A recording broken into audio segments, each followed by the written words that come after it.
Welcome to America's Fractured Politics. You can't beat Donald Trump at being Donald Trump. You can't outrage him, out-scandal him, or win a contest in who can generate the most headlines of daily degeneration and shock.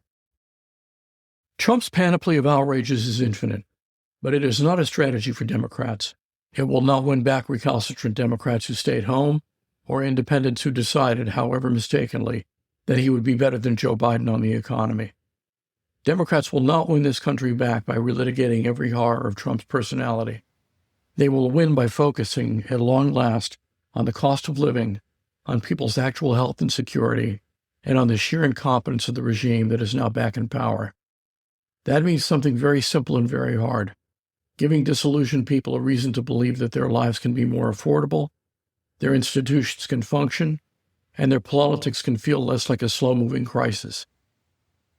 Democrats need to provide hope and a credible alternative to independents and non-voters who want affordable lives, functioning institutions, and less chaos. Then they have to show, rather than tell, how a Democratic majority delivers the goods. Today's episode is about that: how to stop treating the disaffected as an afterthought and instead build a governing majority out of the people who don't trust politics at all. Let's start with a group that everyone thinks they understand and almost nobody actually studies: independents. The polling of independents after the 2024 elections was predictable in retrospect. Democrats talk about independents as if they are monolith, as if there is one independent voter who lives in a purple suburb, reads the financial pages, and worries about bipartisanship. In reality, a lot of independents tend to blend fiscal conservatism with a live and let live social approach. They are not diehard culture warriors.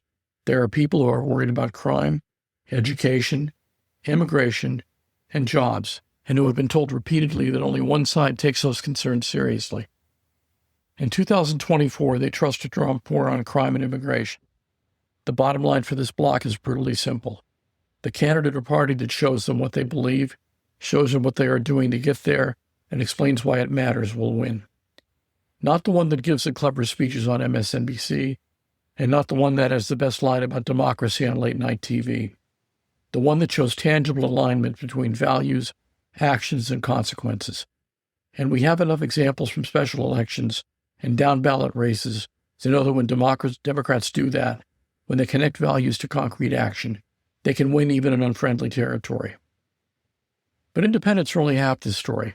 The other half is the people who didn't show up at all. Non-voters are not just lazy or uninformed, and the minute you hear anyone in politics talk that way, you can be sure they haven't spent time in the communities they claim to represent. Non-voters are in large measure younger voters who no longer believe what the Democratic Party tells them. Some despise politics altogether and despise both parties equally.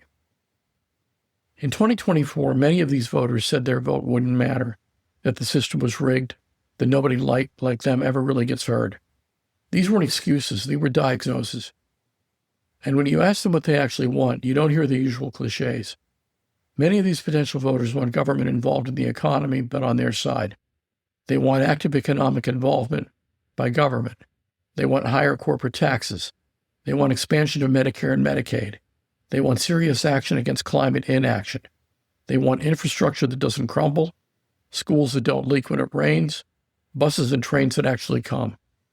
Looming over all of that in 2024 was something even more visceral: the anger and grief over U.S. support for Israel's destruction in Gaza and the killing of tens of thousands of Gazans. For many younger, disillusioned Americans, Gaza wasn't an issue, it was a moral line. These non-voters are ideologically mixed on social issues. Some are very progressive, some are libertarian, some are suspicious of everyone who tells them they have the one true line on culture. But they have something in common. They feel economically stretched and politically invisible. They are paying rent that devours half their paycheck, juggling student loans and medical bills, watching tech companies lay people off while the stock market soars, and the only time they feel truly seen by politics is when a campaign floods their phone with texts that they never asked for. So how do you persuade these voters not just to agree with you on a poll, but to show up, stand in line, and cast a ballot in a system they think is rigged? For starters, Democrats have to ditch the white papers and the consultants who write them. No more 30-page PDFs, the campaign emails to journalists, full of bullet points about fairness and opportunity. They never once mentioned the actual bill at the end of the month. No more rhetorical fog about an economy that works for everyone. These voters know in their bones that the economy currently works for someone else. The conversation has to move from generic fairness to specific, concrete issues: wages, rent, debt, and costs. What are you doing about wages? What are you doing about rent? What are you doing about medical debt and student debt? What are you doing about the cost of groceries every single week? What are you doing about the landlord raising the rent 15% in 1 year? The corporate merger that cuts jobs and raises prices? The bank fees that hit hardest when people are at their lowest? Democrats should repeat this message ad infinitum. Here's what we will do in the next 2 years to deal with the cost of living. Just the next 2 years. Not a 10-year plan, not a vision document, but a governing checklist. They should be talking relentlessly about lowering prescription drug costs, about cracking down on price gouging, about increasing housing supply, about the elimination of junk fees. Not as straight talking points, but as an organized frame for the whole campaign. And critically, they have to relate every one of those concepts to the very specific ways voters feel squeezed: shrinking salaries, mortgages that never get paid down, rising rent, the cost of groceries, the monthly shock of student loans coming due, and on and on. If you're wondering where defensive democracy fits into all of this, the answer is everywhere. Because here's the thing. Both independents and non-voters in overwhelming numbers say they support democracy in the abstract. They don't want elections overturned, they don't want political violence, and they don't want a president who openly dreams of authoritarian revenge. But the Democrats' democracy message has often sounded like a civics lecture, or worse, a fundraising pitch. The defense of democracy should not be just about Trump as a singular villain. It should be about the dangerous people serving him, the movement behind him, and the concrete things they are doing in his name. Democrats need to compare very specifically the terrible things being done in Trump's name with equally sharp reminders of what Democrats will do instead. Then they have to connect the dots. You can have a government that uses its power to make your life more affordable and your schools safer, or you can have a government that uses its power to punish enemies and reward cronies. You cannot have both. The choice has to be framed as hope and confidence over chaos and excess. And that framing can't live on cable news.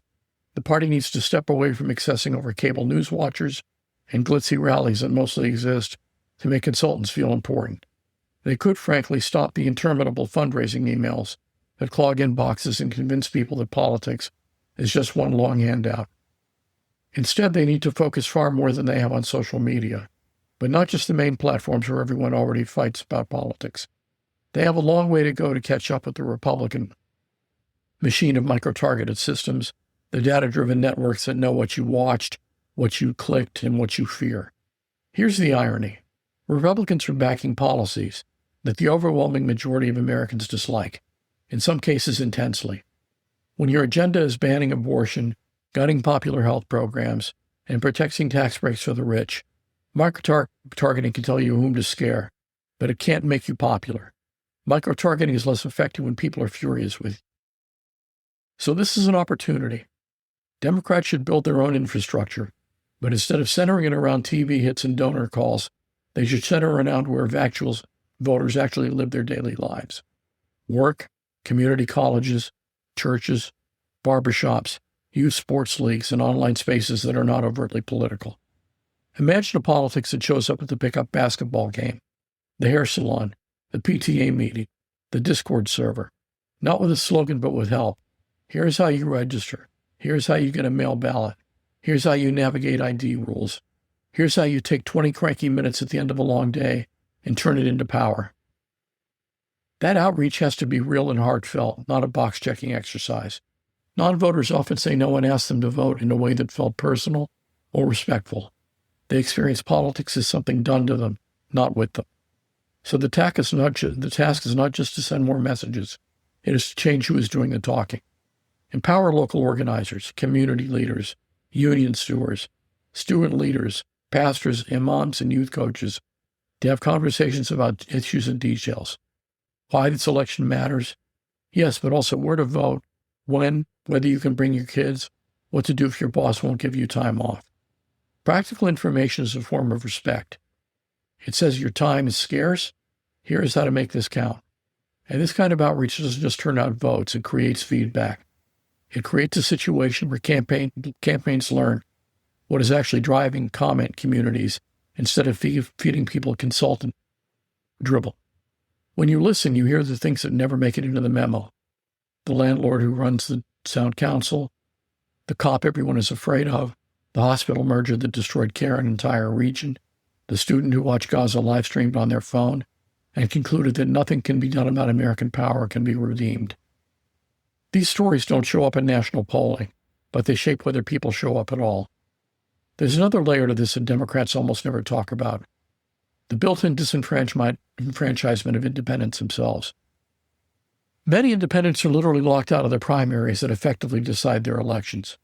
In state after state, millions of self-identified independents were unable to vote in 2024 presidential primaries, even if they cared deeply about the outcome, even if they wanted to register their protest or their protest vote.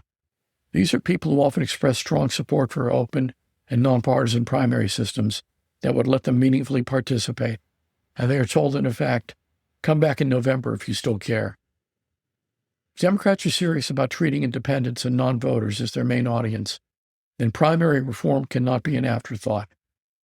Making primary reforms, open primaries, same-day registration, extended early voting should be a fundamental part of the message, not just as good government housekeeping, but as a proof point. We are willing to change the rules of the game so that more of you can play. Because here's what 2024's independents already showed. They are willing to vote against Trump on democracy and abortion, even while doubting Democrats on crime and immigration. They are capable of split-screen thinking.